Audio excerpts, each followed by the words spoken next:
Today, we're jumping right into one of the oldest and, honestly, most fundamental debates in all of philosophy. It's a question that really shapes how we see everything, from the entire universe to ourselves and even to the future of artificial intelligence. So let's get right to the heart of it with this huge question. Is reality, at its core, stable and fixed, a state of being?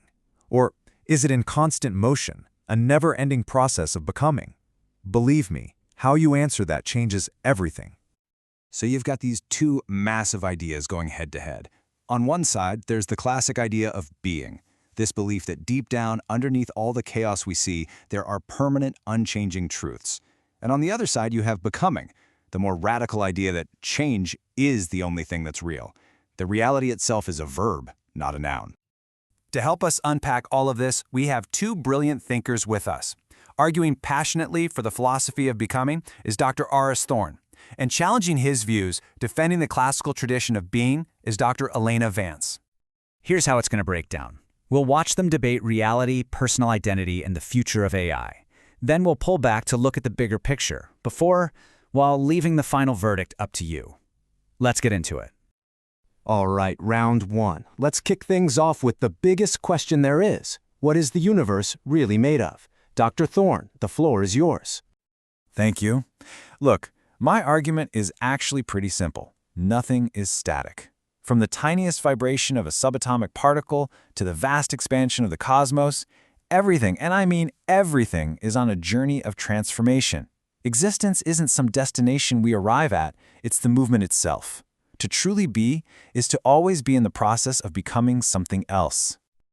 You know, the ancient Greek philosopher Heraclitus just nailed it when he said this. He's saying you can't step into the same river twice, not just because the water is always moving, but because you are always changing too. It's such a powerful metaphor for reality that isn't a static thing we can pin down, but a constant unfolding process. With all due respect, Dr. Thorne, that's a lovely poem, but it's philosophically hollow. To even talk about change is meaningless unless there's something stable that is doing the changing. Your river flows, yes, but it flows within the banks of a stable riverbed. Without that underlying substance, that being, your becoming is just chaotic, meaningless motion. Dr. Vance, that riverbed analogy, that's the classic mistake people make. Thinkers like Alfred North Whitehead saw that the riverbed itself isn't a static thing either. It's just a much, much slower process, a collection of events. The universe isn't made of nouns, it's made of verbs. Reality is happening, not just existing. The process is the foundation. Wow, what a fascinating clash of ideas right out of the gate. Let's move on to round two and bring this cosmic debate down to a much more personal level, our own human identity. This slide really sets up the next conflict perfectly, doesn't it? Is your identity something fixed, like a statue carved once and for all? Or is it more like that flowing river, always in motion? Dr. Thorne, how does your philosophy of becoming define who we are? The self isn't something we have inside us. It's a process we're all part of. Who you are right now, in this moment, is a result of every conversation, every relationship, every single experience you've ever had. You're not an isolated island. We are co-created, moment by moment, through our interactions with the world. You know, Nietzsche argued that we kind of invent this idea of a stable self that exists behind all our actions, this I who thinks our thoughts. But he said it's basically a trick of grammar. There is just the thinking, the doing, the living. As he put it, the deed is everything. The ongoing process of living, that is your identity.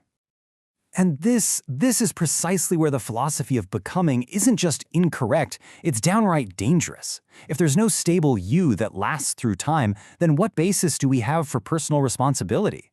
How can you make a promise for tomorrow if the you of tomorrow isn't even the same person? Things like love, commitment, memory, they all depend on an enduring self. Without that, we are just adrift in a sea of experiences, not a person with a real story. The stakes are obviously incredibly high here. For our final round, let's pivot to a place where these philosophical ideas are becoming, well, concrete reality, the future of artificial intelligence. AI is just a perfect illustration of this whole debate. The very first AI systems were models of being, right? They were static, their rules were hard-coded by programmers. But today's AI, it's the definition of becoming. It's adaptive, it learns, it changes, it evolves through nonstop interaction with data and the world around it. It doesn't just have intelligence, it actively becomes intelligent.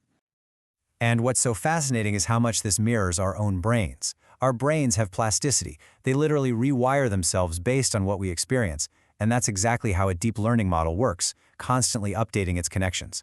Reinforcement learning is pure becoming in action, an agent learning about its world through trial and error. Modern AI is a living process. And you call this progress?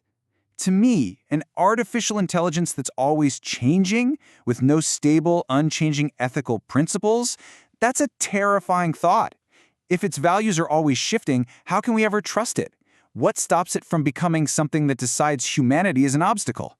A fixed ethical core, a state of being for its morality, isn't a limitation, it's an absolutely necessary safeguard. But whose fixed ethics should we program into it, Dr. Vance? Tell me that. Ethics aren't timeless statues. They evolve as societies evolve. The answer isn't to lock in some static code from the past. It's to engage in a shared journey. In what some call Society 5.0, humans and AI can enter into a kind of symbiosis, co-creating an ethical framework together. Trust is built not on fixed rules, but on a shared, dynamic process of becoming better together. What an incredible exchange. You can see, right? This isn't just some abstract argument for philosophers in an ivory tower. This debate has very, very real consequences for how we live and the kind of future we're trying to build. And that really brings all of this home to a very personal question for you. Do you see your life as a search for some fixed true self, an essence you're supposed to discover? Or do you see it as an open-ended creation, a continuous project of becoming who you want to be? How you answer that changes everything, your goals, your purpose, and how we choose to build our future alongside intelligent machines.